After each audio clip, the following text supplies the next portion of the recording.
इस वीडियो में हम लोग बात करने वाले हैं कि एसआई बनने के लिए क्या करना पड़ेगा। दोस्तों, अगर आप पुलिस डिपार्टमेंट ज्वाइन करना चाहते हैं, पुलिस एसआई बनना चाहते हैं यानी कि सब इंस्पेक्टर बनना चाहते हैं और आपको नहीं पता कि क्या प्रोसेस है, क्या स्टेप बाय स्टेप है, किस तरीके से सिलेक्शन होगा, क्या एग्जाम होगा, क्या करना पड़ेगा पुलिस एसआई बनने के लिए, तो दोस्तों ये वीडियो आपके लिए बहुत ज़्यादा ज़रूरी है क्योंकि इस वीडियो में हमने सब कुछ कवर किया है। इसमें मैंने आपको एग्जाम्स के बारे में बताया, क्वालिफिकेशन के बारे में बताया है, परसेंटेज के बारे में बताया, आपको हाइट कितनी होनी चाहिए, चेस्ट कितनी होनी चाहिए, रनिंग कितनी करनी पड़ेगी, मेडिकल टेस्ट में क्या होता है। कहने का मतलब है कि कम समय में आपको सब कुछ इस वीडियो में जानने को मिलेगा। तो दोस्तों, अगर आप जानना चाहते हैं तो इस वीडियो को पूरा अंत तक जरूर देखिए, आपके सारे सवालों का जवाब इस वीडियो में मिल जाएगा, है ना। तो चलिए बिना टाइम वेस्ट के वीडियो को शुरू करते हैं। बहुत सारे ऐसे स्टूडेंट होते हैं जिनका बचपन से ही सपना होता है कि उनको बड़े होकर पुलिस डिपार्टमेंट ज्वाइन करना है, उनको बड़ा होकर इंस्पेक्टर बनना है। लेकिन दोस्तों, आपको कुछ भी अपनी लाइफ में करना हो तो उसके बारे में आपको पूरा रोड मैप पता होना चाहिए, आपको पूरी चीज़ उसके बारे में जानकारी होनी चाहिए, तभी तो आप उस चीज़ को अचीव कर पाओगे। इसीलिए दोस्तों, सबसे पहले आपको जानना पड़ेगा कि पुलिस एसआई बनने के लिए क्या करना पड़ेगा, क्या प्रोसेस होता है, क्या स्टेप होते हैं, जो कि मैं आपको इस वीडियो में बताने वाला हूँ।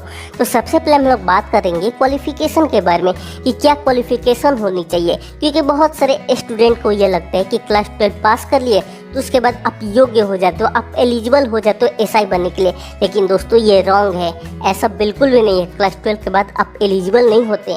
अगर आपको एसआई बनना है तो दोस्तों कम से कम आपको अपनी ग्रेजुएशन कंप्लीट करनी पड़ेगी। अब बारी आती है ग्रेजुएशन की कि ग्रेजुएशन कौन से सब्जेक्ट से होनी चाहिए।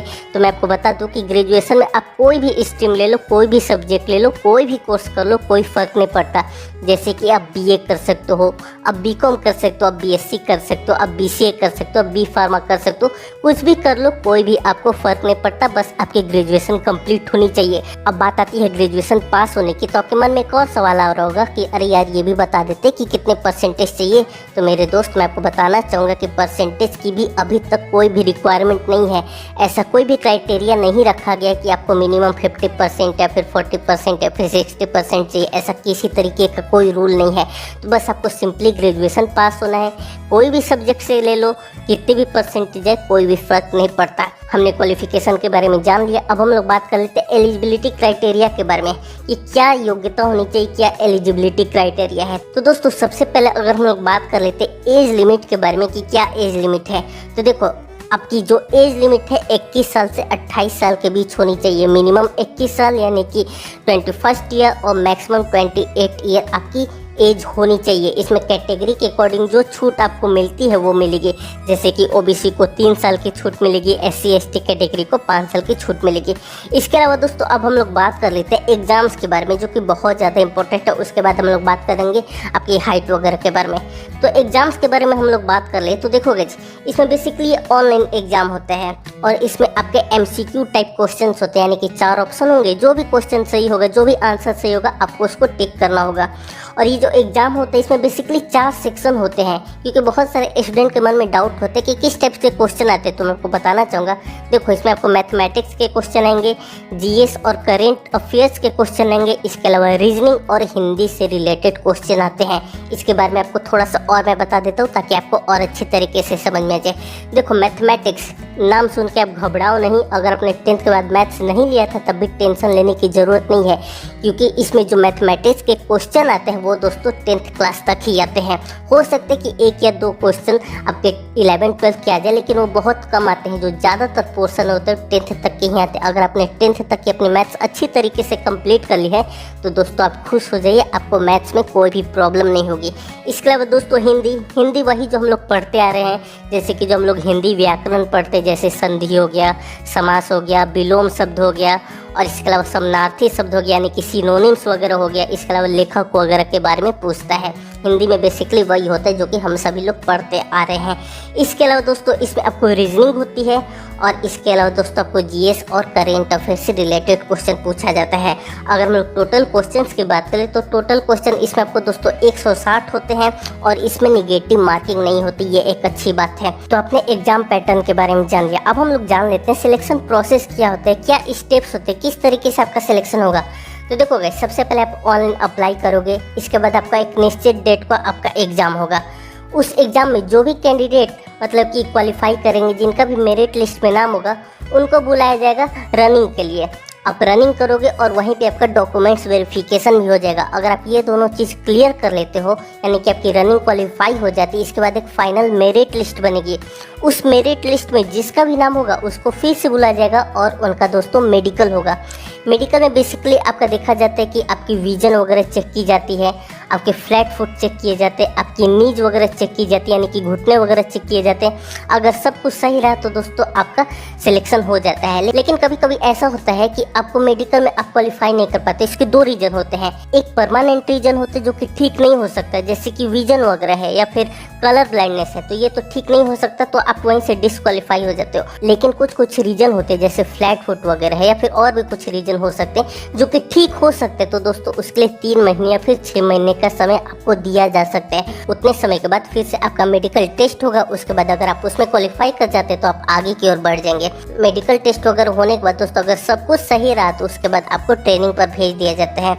अब हम लोग बात कर लेते हैं फिजिकल रिक्वायरमेंट की। कहने का मतलब है कि क्या हाइट होनी चाहिए, क्या चेस्ट होनी चाहिए, रनिंग वगैरह के बारे में हम लोग बात कर लेते हैं। लेकिन दोस्तों उससे पहले आपसे एक छोटी सी रिक्वेस्ट है कि आप इस वीडियो को अभी तक देख रहे हैं तो वीडियो को लाइक करके चैनल जरूर से सब्सक्राइब कर लीजिए। तो चलिए अब हम लोग बात कर लेते हैं क्या हाइट होनी चाहिए, चेस्ट होनी चाहिए, रनिंग वगैरह के बारे में। तो देखो गाइस, अगर आप मेल कैंडिडेट हैं और अगर आप जनरल, ओबीसी और एससी कैटेगरी से बिलोंग करते हैं तो जो आपकी हाइट है 168 सेंटीमीटर होनी चाहिए। और अगर आप मेल में एसटी कैटेगरी से बिलोंग करते हैं तो जो आपकी हाइट है 160 सेंटीमीटर यानी कि 160 सेंटीमीटर होनी चाहिए। वहीं पे अगर हम लोग बात कर लेते हैं चेस्ट की यानी कि सीने की, तो दोस्तों जनरल, ओबीसी और एससी कैटेगरी के लिए नॉर्मल में 79 सेंटीमीटर एंड 84 सेंटीमीटर होनी चाहिए। कहने का मतलब है कि अगर आप नॉर्मल पोजीशन में हो तो 79 सेंटीमीटर सीना होना चाहिए, और अगर आप सीना को फुलाते हो यानी कि एक्सपेंड करते हो तो दोस्तों इसमें 5 सेंटीमीटर का एक्सपेंशन आना चाहिए और 84 सेंटीमीटर होना चाहिए। वहीं पे एसटी कैटेगरी के लिए 77 सेंटीमीटर नॉर्मल और 82 सेंटीमीटर एक्सपेंशन के साथ। वहीं पे दोस्तों अगर हम लोग रनिंग की बात कर ले तो मेल रनिंग के लिए आपको 4.8 किलोमीटर रनिंग आपको 28 मिनट में करना पड़ेगा। ये तो बात हो गई मेल कैंडिडेट की। अब हम लोग बात कर लेते हैं फीमेल कैंडिडेट की। फीमेल में अगर आप जनरल, ओबीसी और एससी कैटेगरी से बिलोंग करते तो दोस्तों आपकी हाइट होनी चाहिए 152 सेंटीमीटर। वहीं पे अगर आप एसटी कैटेगरी से बिलोंग करते तो जो आपकी हाइट होगी 147 सेंटीमीटर होगी। और अगर हम लोग फीमेल रनिंग की बात करें तो 2.4 किलोमीटर रनिंग करनी होगी 16 मिनट में। ये सभी कैटेगरी के लिए है। अब एक सबसे इम्पोर्टेंट बात आपको बता रहा हूँ, आप बिल्कुल ध्यान से सुनना। देखो ये जो मैंने आपको हाइट बताया फिर जो आपको रनिंग बताया, ये किसी स्टेट में थोड़ा बहुत चेंज हो सकता है। फिर जो एग्जाम पैटर्न है 160 क्वेश्चन की जगह 100 क्वेश्चन हो सकते हैं, 200 क्वेश्चन हो सकते हैं। ये छोटी मोटी चीज़ आपके स्टेट में हो सकता है कि चेंज हो जाए, इसीलिए आप अपने स्टेट का नाम कमेंट करके ज़रूर बताइए। और ये चीज़ आपको अपने स्टेट के अकॉर्डिंग देखना पड़ेगा कि आपके स्टेट में कितनी हाइट होती है, क्या एग्जाम पैटर्न होता है। इसको आप कैसे देख सकते हो? अब देखो, अब मैं जो आपको बताने वाला हूँ अब बिल्कुल ध्यान से सुनना।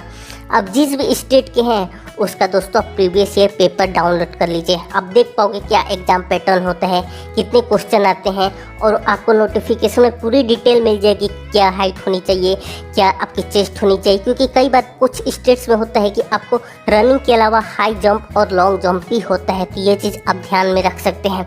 अब सबसे इम्पोर्टेंट बात, किस तरीके से तैयारी करें, क्योंकि दोस्तों सबसे इम्पोर्टेंट ये है। तो देखो, आपको अपनी रनिंग के लिए, कहने का मतलब फिजिकल के लिए तो तैयारी करनी ही पड़ेगी। इसके अलावा दोस्तों आपको रिटन एग्जाम की भी तैयारी करनी पड़ेगी। रिटन एग्जाम की तैयारी आप कैसे करोगे? जैसे कि मैंने आपको बताया कि आप previous year question paper download कर लो, उससे आपको बहुत ज़्यादा हेल्प मिलने वाली है। कहने का मतलब है कि आप क्वेश्चन पेपर देखोगे तो आपको आइडिया लगेगा ना भाई कि किस तरीके से क्वेश्चन आते हैं, टफ क्वेश्चन है, इजी क्वेश्चन है, क्या पैटर्न है, कितने क्वेश्चन आते हैं, कौन कौन से सेक्शन से क्वेश्चन आते हैं। तो बहुत कुछ जानने को आपको मिलेगा। आप प्रैक्टिस कर सकते हो। आप प्रैक्टिस करोगे तो आपको पता चलेगा कि क्या चीज़ आपसे हो पा रहा है, क्या चीज़ नहीं हो पा रहा है, कितना टाइम ले रहे हो। क्योंकि इसमें दोस्तों टाइम मैनेजमेंट भी बहुत ज़्यादा ज़रूरी है। क्योंकि बहुत बार ऐसा होता है कि क्वेश्चन तो आता है स्टूडेंट को, लेकिन टाइम कम होने की वजह से वो छूट सकता है। और दोस्तों सबसे इम्पोर्टेंट बात, आप प्रैक्टिस करते रहिए।